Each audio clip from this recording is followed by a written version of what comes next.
welcome to Flowering Creativity. This is the podcast where we explore the lives of creative people and provide practical tips for helping you to achieve and sustain your creative lifestyle and goals. Today, I speak with Kyle Walls, who makes a lot of sound with his one-man band style. Whether he's playing a mix of popular rock, country, and blues cover songs, or his original range of tunes, you can be sure that Kyle will put on a show that combines musicianship with an inviting personality. Kyle has played shows in 15 states and has graced the stage in Nashville, New York City, Chicago, Atlanta, and other markets with his solo performances. Local to the St. Louis, Missouri area, Kyle is proud to call Eureka home. Visit Kyle's YouTube channel for weekly music-related videos. Kyle has been teaching for 26 years in the greater St. Louis area. Currently, he coordinates the Gifted program and teaches gifted students grades 6 to 12. Previously, Kyle taught English and other subjects for 10 years and has been in gifted education ever since. Kyle holds a bachelor's degree in English, a master's degree in school building administration, and a specialist degree in school district administration. He is essentially the king of the nerds for the school district. Welcome, Kyle, to Flowering Creativity! Hey, how you doing? How you doing? So welcome, Kyle, to Flowering Creativity. Oh, thanks for having me. This is going to be fun. I'm excited, man. Definitely. So we're just going to be talking about creativity, and, before we get into the questions and all the interesting topics we're going to discuss, I just want everybody to see a little bit about who they're going to be talking to, so, get the kind of interest level up. So here, everybody, check out this montage from Kyle Walls. Cool. All right.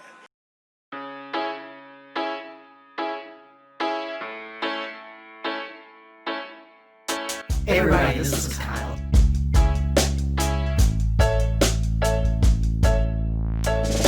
Sometimes the story doesn't seem to begin. I'm stuck in the middle of things once again.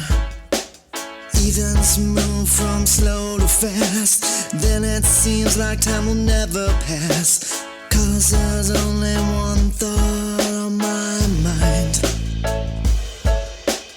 Why am I here missing you? You're there missing me. Why am I here missing you? You're there missing me. Why am I here missing you? You're there missing me. Why am I here missing you? You're there missing me.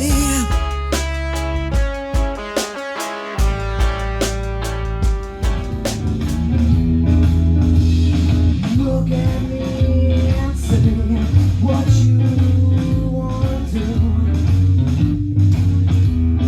Look at me and say what you want to do. I'll just make sure I'm singing and my arms wrap around you. I can't wait to see your face and hear your voice. I can't wait to see your face and hear your voice. Smooth. Ask me another day, one more day with you.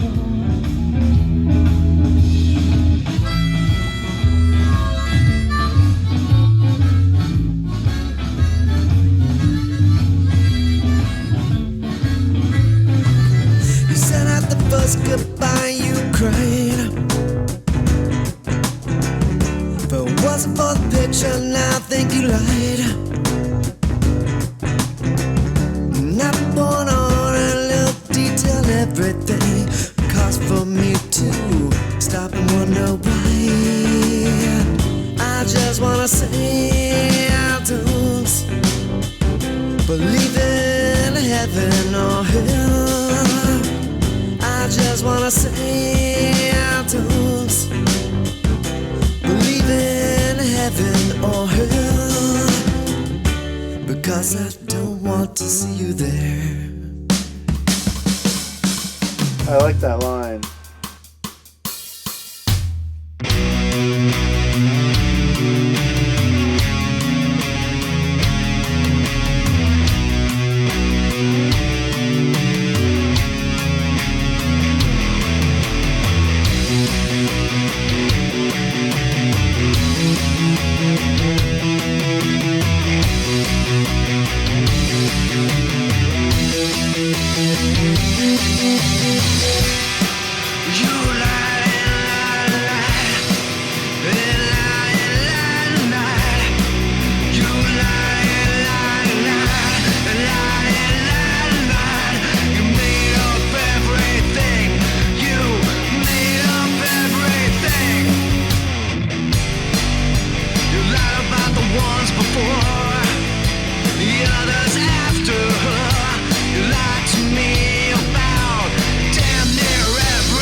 Awesome. That was really awesome. And you know, you inspired me. I choose people to come on this podcast who inspire me in one way or another. And the first thing that about you that inspired me was your dedication to original music, because I am a songwriter. I love writing songs. I love sharing my songs, and I prefer.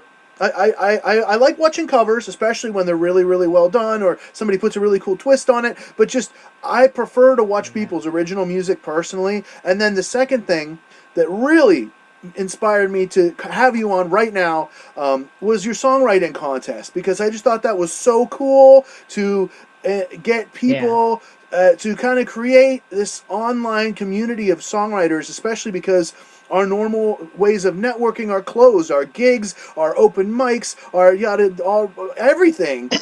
And so, you know, I'm just really grateful that you can have this time to talk to me here online. Cool.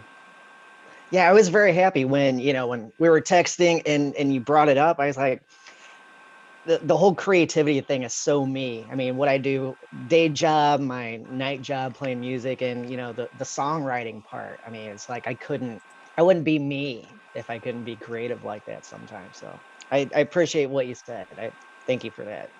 Definitely. All right, so let's discuss this idea of kind of on an axis, XY axis of risk taking and anxiety, right, versus confidence and perfectionism regarding creativity. I think this is a really great way to start off, because in my past, I've tended to lean on the perfectionist side, even if I'm taking risks, right? And I'm fine with. Personally, I've always been more of a risk taker when it comes to creativity. I've been performing since I was a little kid. Literally, I have no stage fright at all. Sometimes I get nervous, you know, a little bit if it's a really big gig, or, you know, if I just get the jitters a little bit. But once the music starts, you know, I'm in it. So I just you know, elaborate about this topic, because I think this could really spark a really cool discussion. Yeah, well, what I'm seeing is kind of like, and keep in mind, I'm a very mathematical thinker, even though I was horrible at math. But for some reason, putting things in a math context makes sense in my brain. You got, you know, risk taking and anxiety, but it's like two corners. So I'm trying to figure out how to put my hands on the screen, even though people are going to think he's exercising himself. No, not quite. But you got like corners. So you have risk taking, anxiety, perfectionism, and creativity. So you got this dual spectrum that are at odds.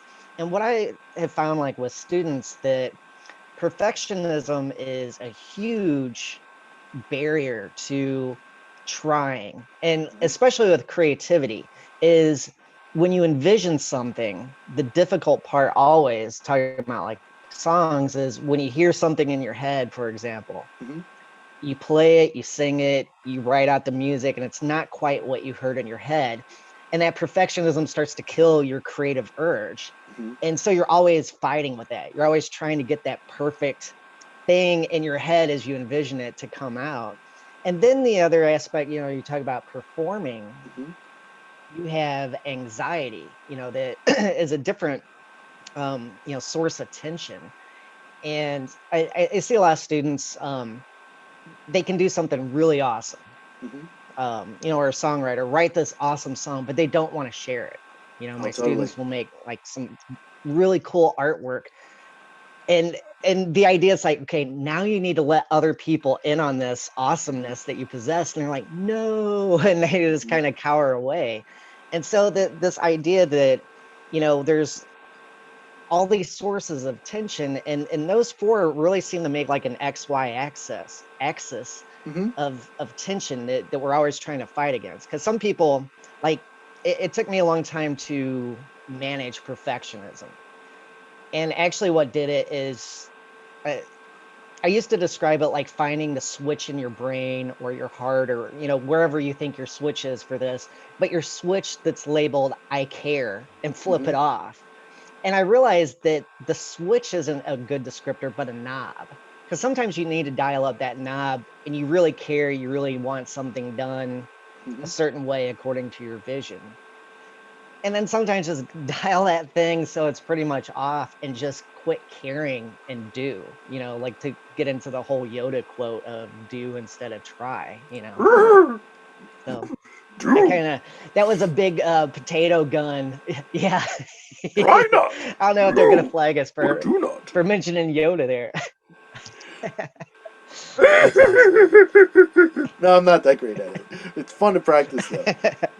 And definitely fun. But like confidence too, and to me those 4 points are so interconnected. Because confidence seems to come. It's weird believing, and this was a tough part for me, believing in your creativity enough that, and to me, it's always crazy to me that someone will hear one of my songs and not think it's awful. I don't know why still. I mean, I've been sharing songs for a while and performing, and it's still, I'm like, I always think to myself, like, dude, you really like that? I mean, it's just one of those things.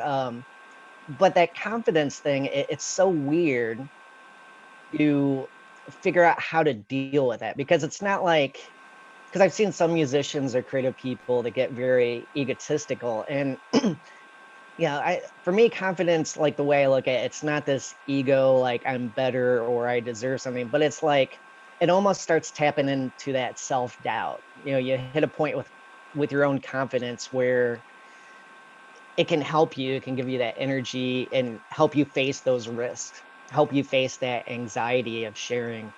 But then there's the, that kind of flip side where it pulls you away, where you start, and I guess that's the perfectionist part too, where you start to really over or under analyze something, only seeing flaws, never noticing flaws, and so it starts to get really complicated. So. I think bringing back up Star Wars, especially the original trilogy, you can really see both in it, because, it was so ahead of its time and innovative, and I mean, especially musically. I mean, the way John Williams created these otherworldly songs that are now stitched into our hearts. I mean, it's just amazing. And yet, George Lucas went and redid it all because technology advanced, he redid the songs. The part that breaks my heart the most is at the end of Return of the Jedi, when they changed the Ewok song. I love that Yub Nub thing that they did. It was Ewokish. But then they changed it to this like symphonic thing that was like more modern and just trendy. And to me, right? Yeah.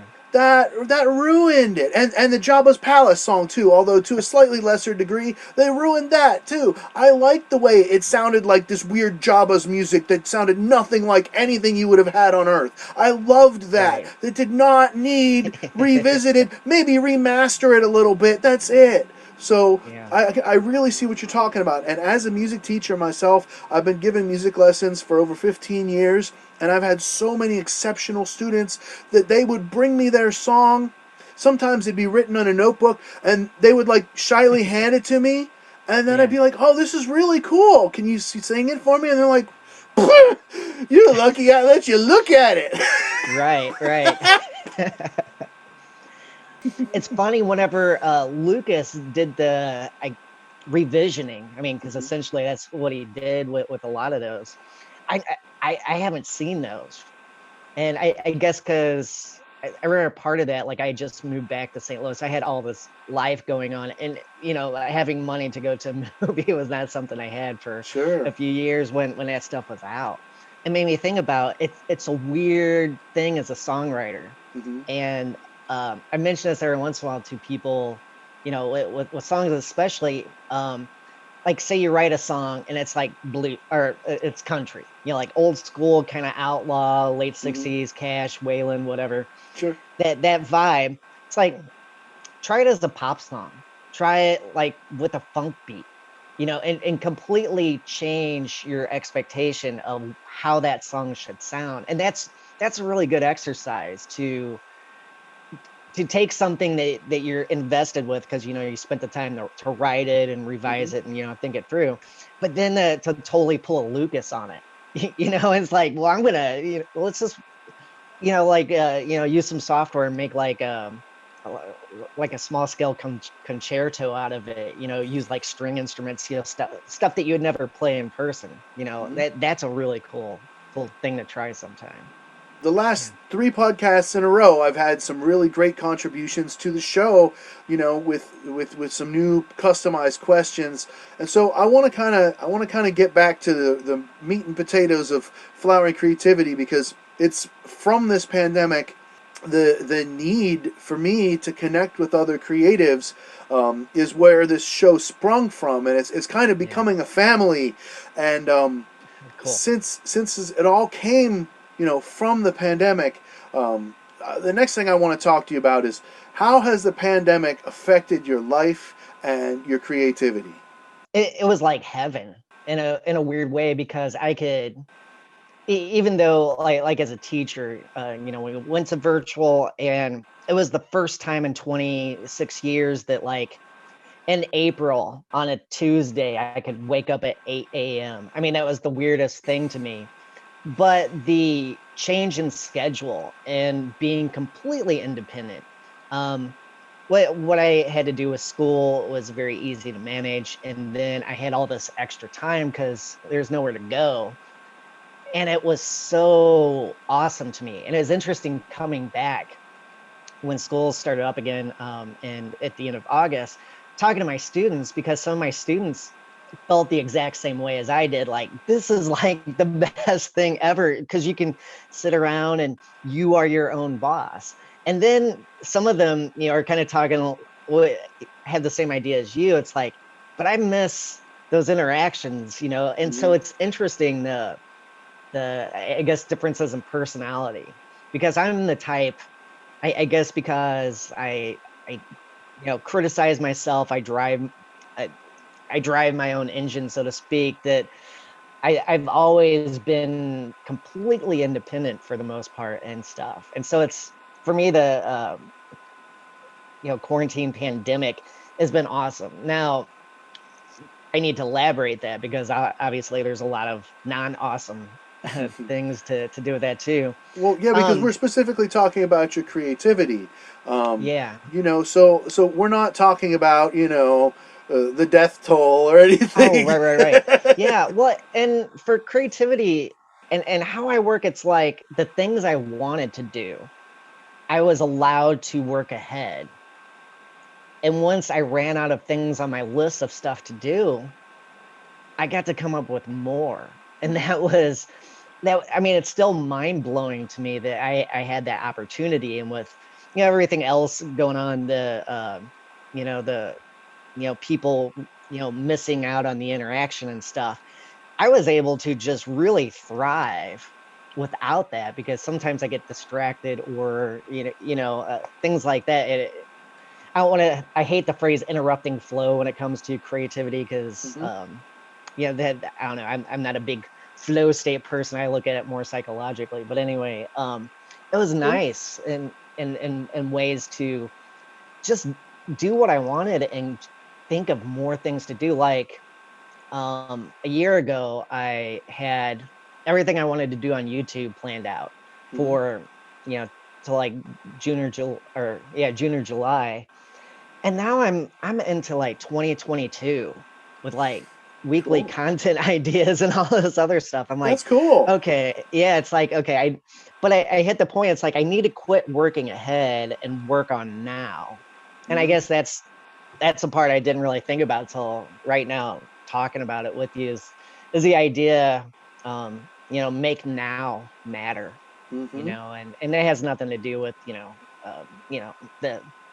the the issues of a virus, but just in terms of creativity is it's so easy to keep working ahead when you have that opportunity. And there was pretty much no barrier. I could have planned years and years of content, started sketching out things. I even started thinking about another album. I mean, it was crazy the amount of things I could think about. And that was that was really cool to have that chance. Um, with it, one thing in creativity, the idea of performing, because I would perform a lot on the weekends and things. Obviously, that went away. So Yeah. trying to figure out applied creativity to it's like instead of having a little bit of music money from gigging, what else could I do to change that? And then start thinking ahead too, since I was in that mode, that kind of visionary mode. It's like what different lanes can I put some mental vehicles into? It's like, okay, here's some different destinations I want to get to in the future. So that was kind of nice. So in general, about creativity and the whole situation, I it was heaven to me, man. I mean, I know that's kind of weird to say, but dude, it was nice having all the time I wanted, you know. Right on.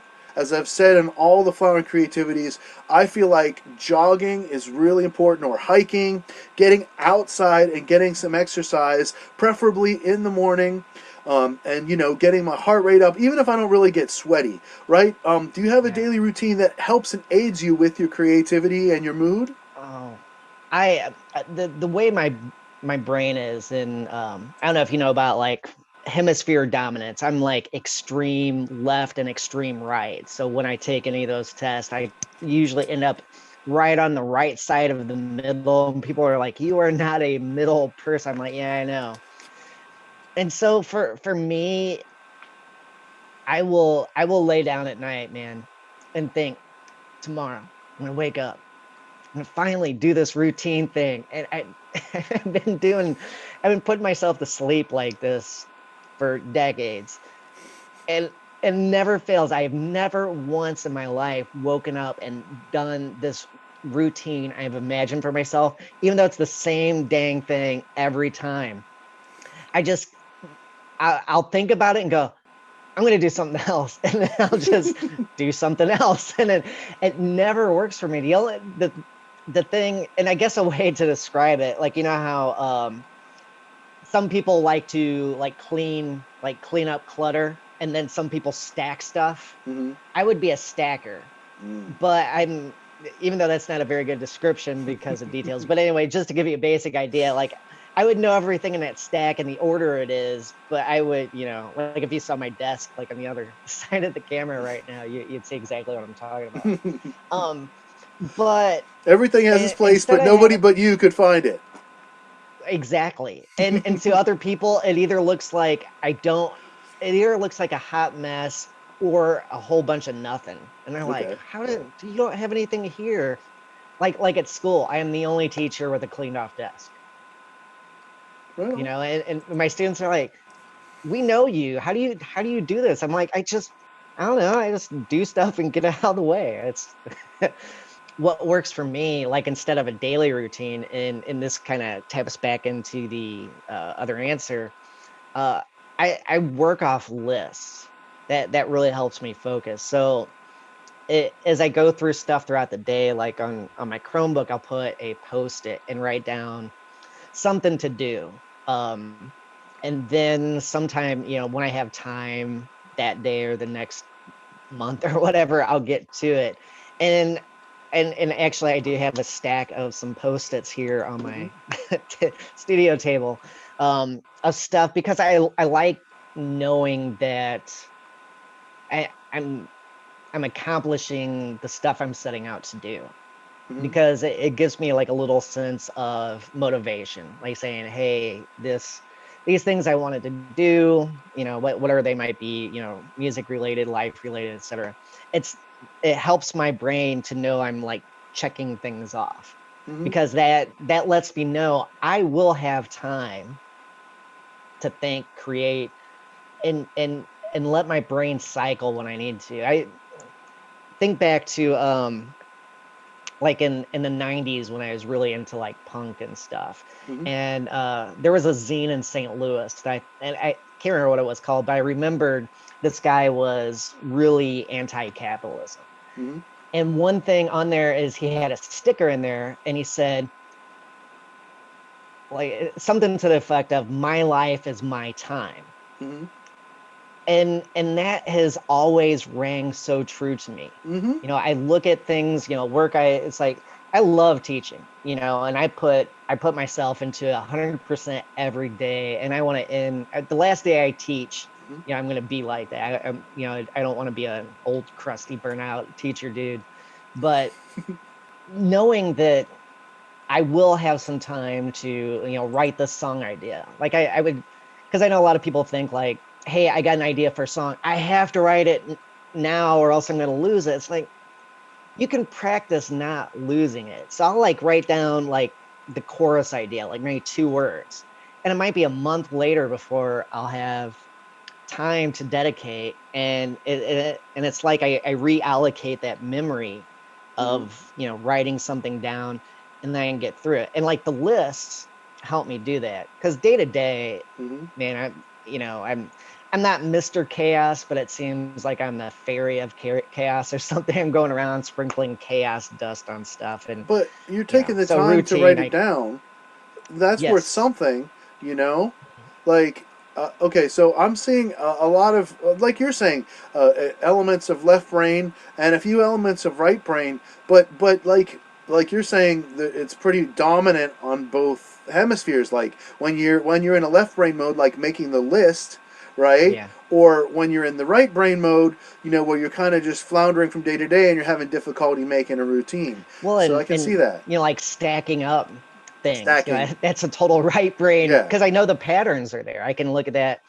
And to me, that helps. Like if I have a song idea that I write down like that, it brings those patterns back, which is a very interesting thing. And I try to talk to my students about that idea, because we always think that the arts, like music, comes from the word muse, where you have this other spiritual thing gifting you this creativity. It's like, well, yeah, but creativity can be a skill you can cultivate and grow and try to enhance the season of, over time.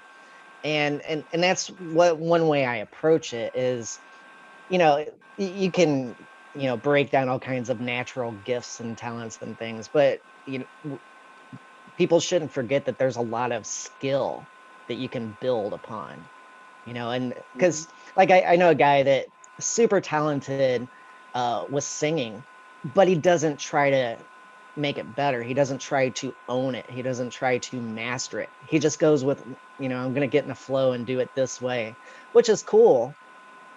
But wouldn't it be cooler if you could do a little bit more with it? That if you, felt like you controlled this ship you're on instead of just hoping it takes you somewhere this time, Gotta always keep growing. You gotta always keep learning.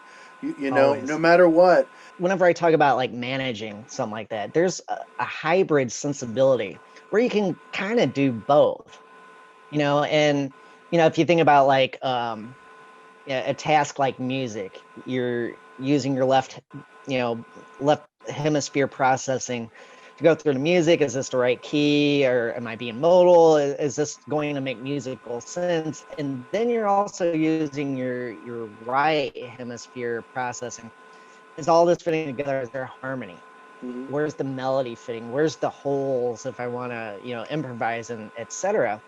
And in tasks like that, especially things like with students, is introduce the hybrid concept. How can you keep yourself, your essence, your whatever as you're doing this? How do you keep your leaf floating, but direct where that leaf is going? Whenever you're just swaying in the wind as gravity pulls you to the destination, can you control those swings? Can you make gravity maybe take you sideways instead of down, because it's all up to you, Mm-hmm. and that's a neat idea, is how can you kind of approach that strategically. And again, there's that left brain coming back out, Mm-hmm. but that hybrid way of thinking, that's kind of cool, because especially speaking in terms of creativity, trying to break out of looking at something left or right and introducing that other part is really cool. So, what challenges do you face in your life that disrupt your creative flow? Let me say this and I'll answer that, because have you ever tried writing a song just in your head? Like scribbling stuff down, so then when you see it later you go, oh, and then you pick up your instrument and play kind of like what you were thinking. I Because kind of feel like songwriting, and I yeah, mean, I'm more of a flow state person. yeah, But I feel like, to me, songwriting feels almost like a download, in the sense that, like, your higher essence, spirit, soul, whatever that is beyond the physical body, that is not going to perish, that part of you may have written the songs, from heaven, from the spirit world, before you incarnated in a physical body. And then you get those little ideas like you're talking about. And then, because it's like a link, right? And so you could start that download process, but then it gets interrupted. Like, I was sending a WeTransfer, and then by accident, in my haste, I closed it. Oh, damn, I gotta start the whole thing again, right? Kind of, maybe sort of yeah, like that, on like a spiritual, energetic kind of level. Like, I get you. And one of the things that I really loved about your package, was, you had that one song where you, and I don't want to get too religious or anything, but I'm not religious. I like how you were saying that you don't believe in heaven or hell because I don't want to see you there. I just thought that Yeah, was so beautiful. It's like, um, and so when I'm talking about spirit world, I'm talking about it in a non-duality sense. right. Um, but yeah, there's so much to talk about with you, man. That's cool. Well, what I was gonna say, and then I'll get back to that question. Is like, okay, the new album, I have 11 songs, and I'm bad at remembering numbers, so I think it's 11 songs. 10 of them I wrote in my head. I scribbled on a little piece of paper, and one, it was like a month and a half later that I looked at the piece of paper, picked up my guitar, and played it. And because I wrote it I take a field trip with my students every couple years to space camp. So it's like a 8-hour bus drive, and we leave like at 4 a.m. And so I have to be awake while everyone else is sleeping, from waking up that early. And I wrote it one morning on the bus somewhere Cool. in the middle of Illinois or something, going into Kentucky. And but it was one of those things, I had so much going on. It was a long time before I picked it up. And so that's why I brought it up, is hearing you talk about that. Is like, man, I write songs all the time without touching an instrument for, sometimes weeks later. And it's weird to get to that. So anyway, your question was about essentially dealing with interruptions and things.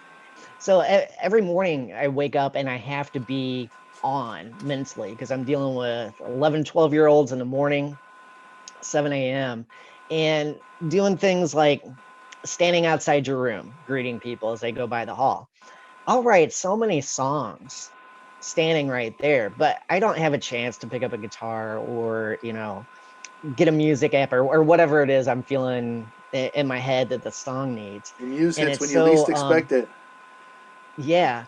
Well, and in all honesty, a lot of times, kids will walk down the hall say something kind of sarcastic or stupid, because I love conversational elements in my songs. That's it used to be. I would so many of the songs I would write would be some little cool comeback that somebody said to somebody else, and or a conversation I was in.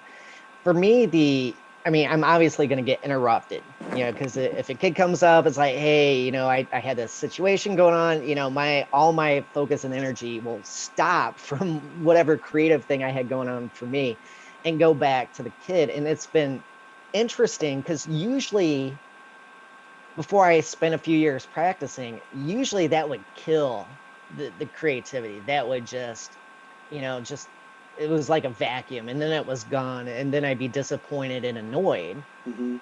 And like writing stuff down, I don't know exactly how I started to practice. And like you talk about like flow state, like how do you practice lessening that flow and then letting it flow some more again?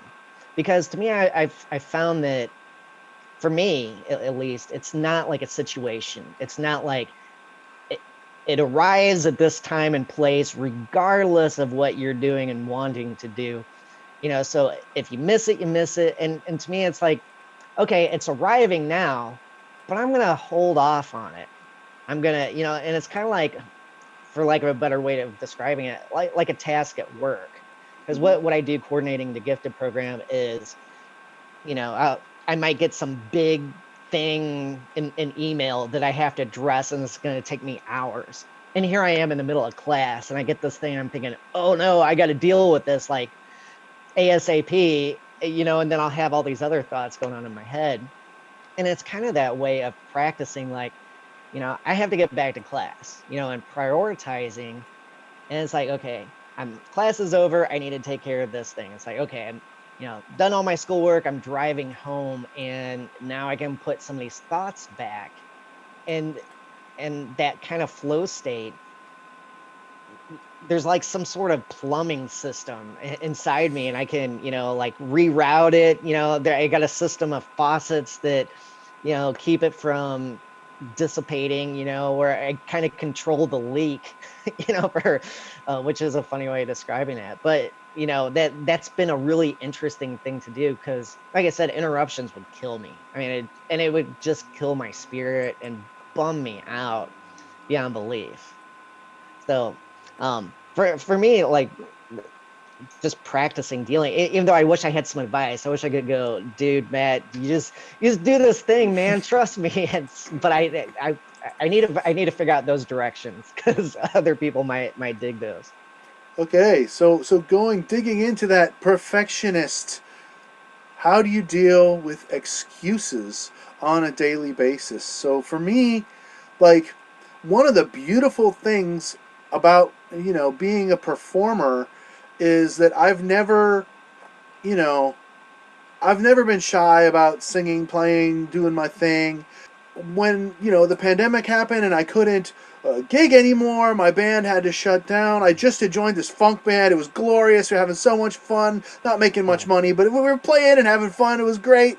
Just going out playing my saxophone. It was wonderful. And then all that shut down. So at first, there was excuses like, oh, there's all these other YouTubers that already have all these music channels, and they're so much better than me, and I don't know that much about video editing, and I'm just barely getting my feet wet, and I don't even have a new computer that's, I'm using a 2013 computer, and I have a blah, blah, blah, blah, blah, blah, blah. How do you deal with excuses on a daily basis, man? You mentioned performing, and for me, what I really got performing is the experience of messing up really bad.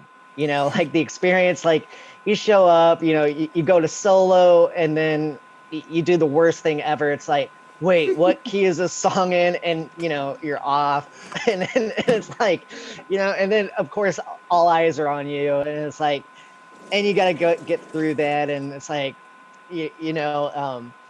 but the experience of processing it, in terms of like perfectionism and things, that is a really good teacher of how do you process perfectionism after things like that. And to me, it really taught me, mistakes are life. Life doesn't have to be mistakes. It's not a pessimistic point of view, but just like your triumphs, you learn from and those shape you. Mistakes are a really good, and excuses are a really good opportunity to learn how to, respond, learn how to, I don't want to say overcome, but it's like it teaches you how to process. And it's funny you talk about your computer for like my studio computer. I think I got it in 2008, 2009. So that's funny. It's like, dude, I can so relate to that.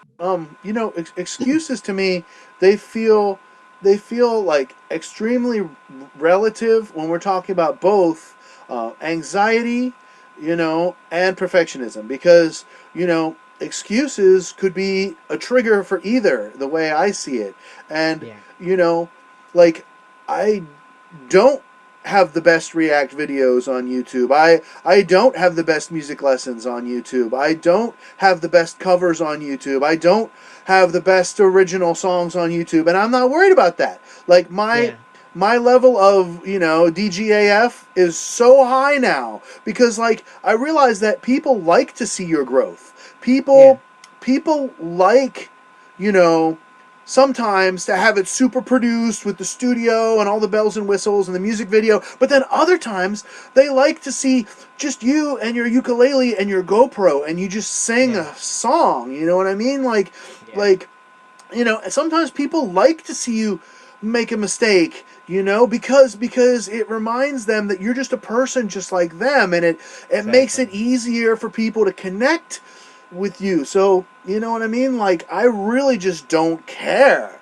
Like, Yeah. if people like my upload, that's wonderful, and I'll do more like it. And if they don't like it, well, I might adjust my strategy, or I might not. I might continue to do the same thing anyway, just because I love it. Right. So, you know, I really try not to let excuses stand in my way. I'll like try to watch for excuses and use them as like a trigger.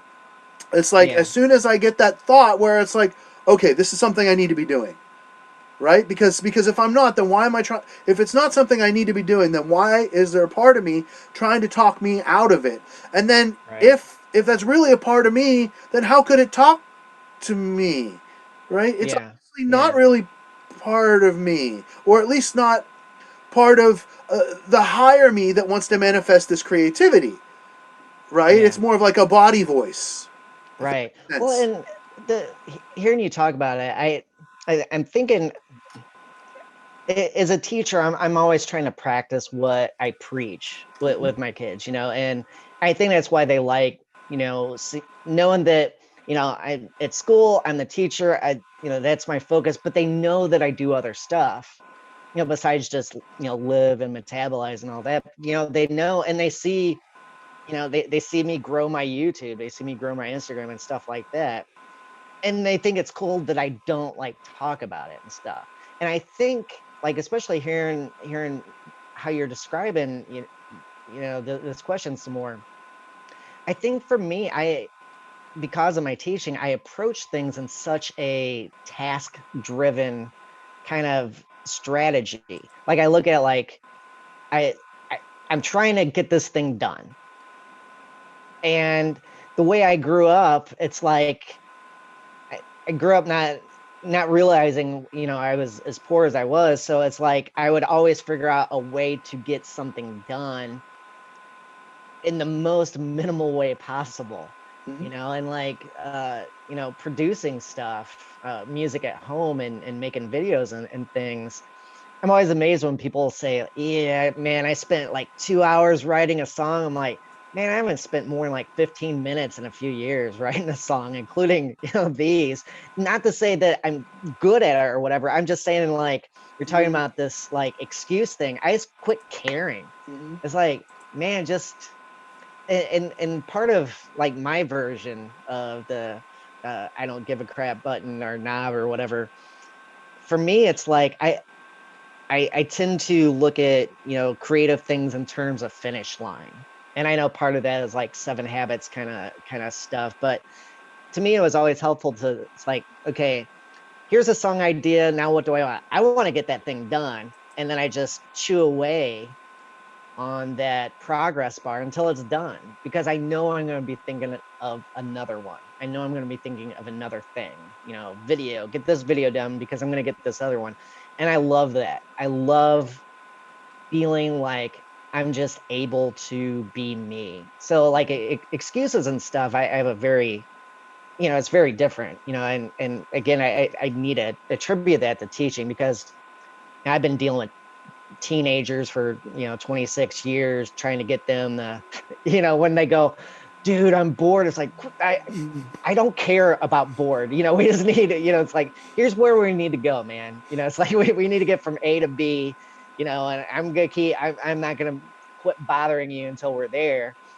And and being able to take that kind of sense of trying to push somebody through a process and applying that to yourself, that was a really cool thing to realize, like, oh, I can do that. I can Mr. Walls myself, just kind of keep, almost like a drill instructor for yourself. And, People to can use be that mirrors metaphor. for us.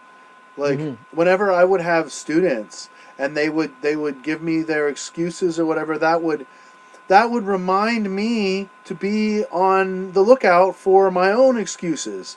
And it Right. comes back to that practice what you preach thing. That is like one of the biggest things in life, really, because, like, I mean, I guess unless you're just not a preacher, but you're still practicing. Like, life is Yeah. a practice. I love what it says in A Course in Miracles, because it says that we are all teachers. I'm paraphrasing, but by living, we're either teaching the truth or we're teaching a lie. We're when we're speaking, we're either speaking the truth or we're speaking something false, Yeah. right? And like a lot of times on Earth, right? Everything is backwards.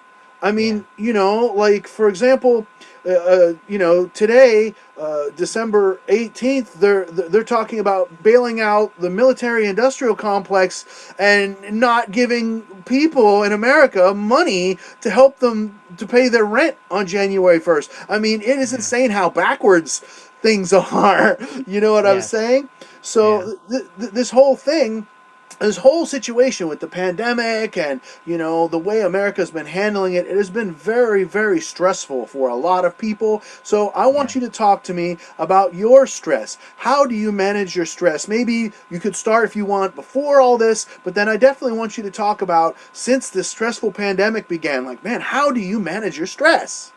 Right. Well, and for me, and something I mentioned with my students, and with gifted kids, there's often a high propensity with like OCD and stuff. So for me, dealing with stress, it's the main way it manifests is for me to, I can sink down and like just chew my way to like a weird depressive funk, and that's my response to stress. And one reason why, like I mentioned before, like work, I have a song idea or video idea, and then it's like after I have that idea genesis, then I think, hey, what's the end game, that end point, and chewed on that progress bar, is that helps keep me from feeling stressed.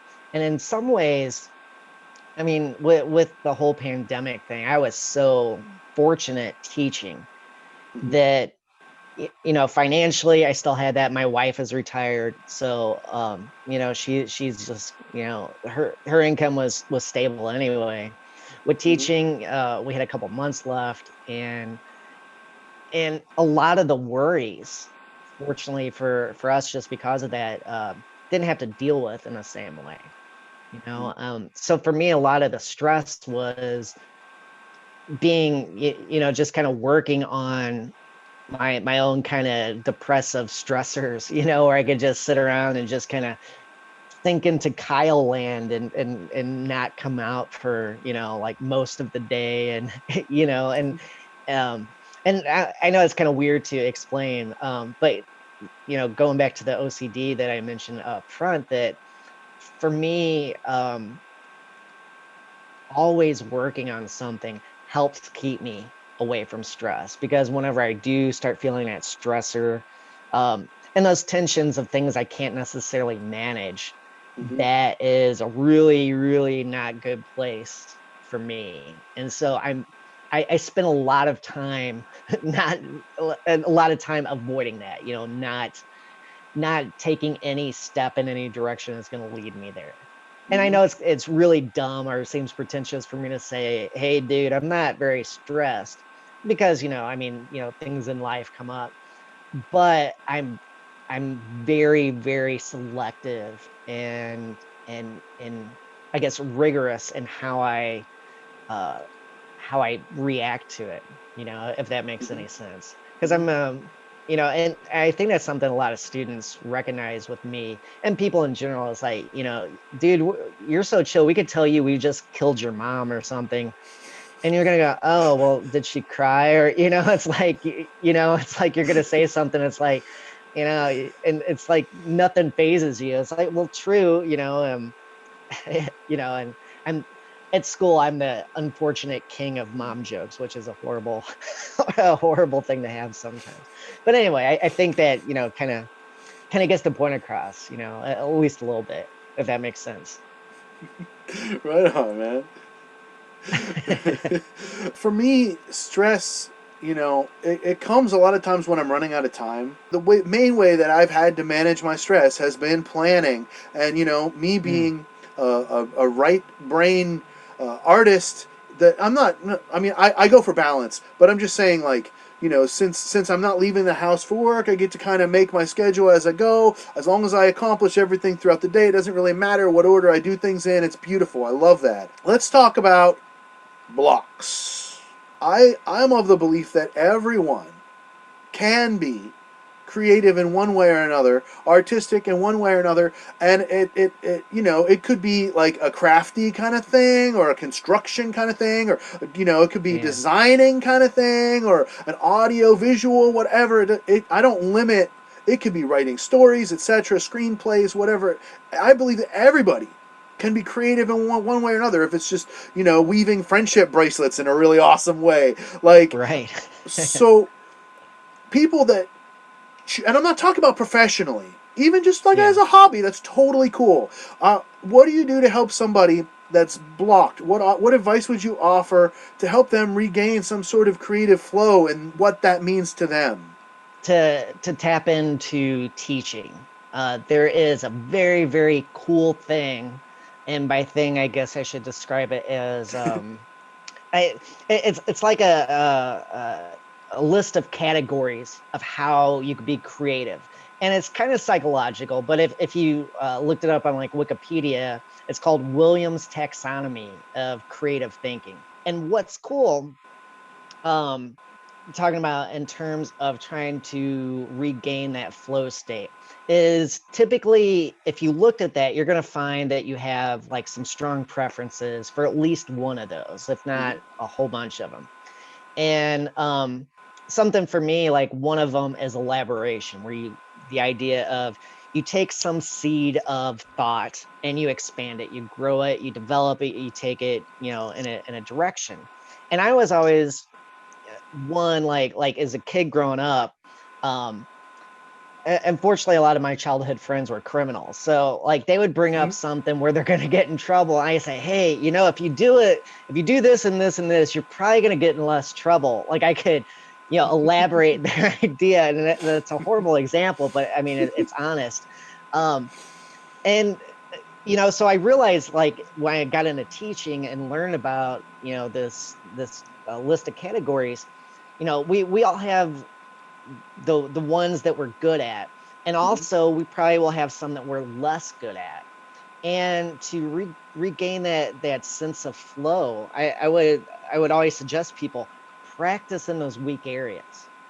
Like if you see, I'm trying to think of a different one. Like one is fluency, where if you had a category, you can list like details of that category and try to exhaust it. So example, if I said, hey, I want you to write a song about fish, not the band, but real creatures, and you have to stick to real biological information in the song.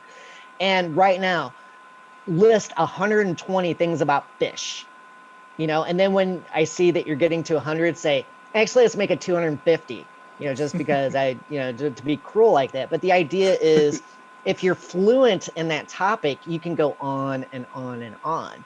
And likewise, like if someone watching this video is thinking, dude, I could not do that. Practice. If you have a song that you're working on, or a video, or whatever your creative outlet is, and say it's about remotes, remote controls. You like the idea of pushing buttons, making stuff happen. It's like, okay, I hit the wall.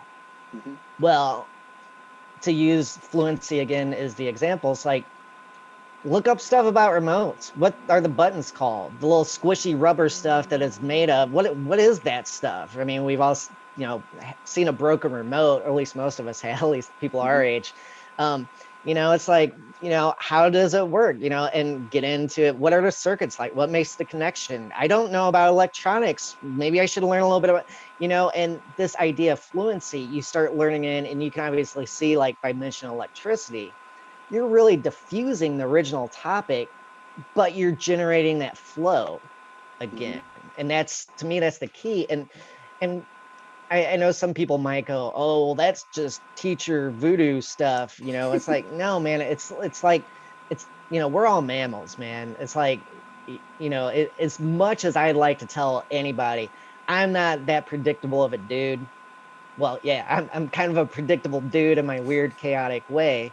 And I am privy to things like domains of thought. My brain is not that advanced where it cannot be categorized, and, kind of looking at it in a very humble way like that. It's like, well, hey, what am I good at thinking?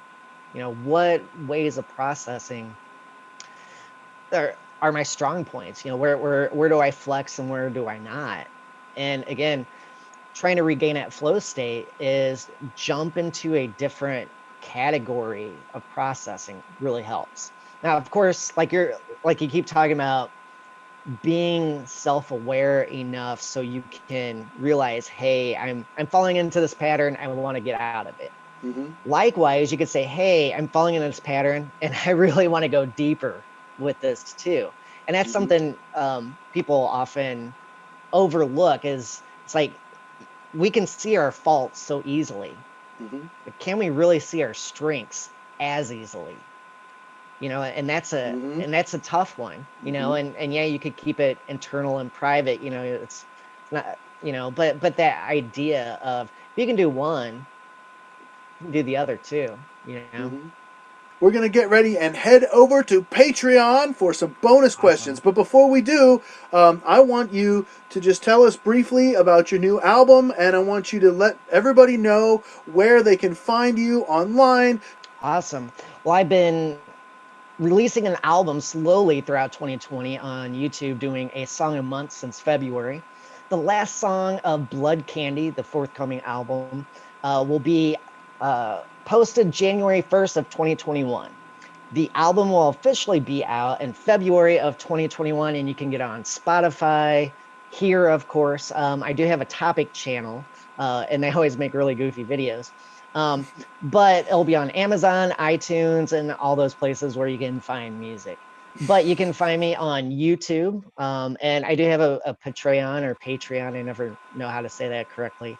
But Instagram, our Kyle Walls. You can find out my first name, Robert.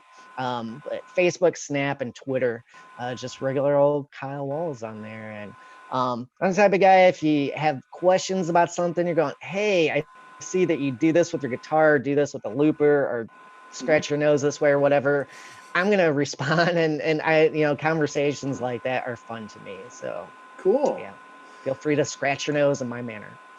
Yeah, man, you've really been a pleasure to have on here. So thank you very much, Kyle. Thank you, everybody, for watching Flowering Creativity. I hope you got something out of this. If you did, please give me some thumbs up. Definitely share this video, subscribe to Matthew's Music Lesson Studio, and subscribe to Kyle Walls. Please check out my website, MatthewsMusicLessonStudio.com, and my Patreon, patreon.com/Matthew's Music Lesson Studio. I know that's a lot to type. Also, check out Kyle's Patreon. There'll be links in the description. And I'll see you guys next month on Flowering Creativity.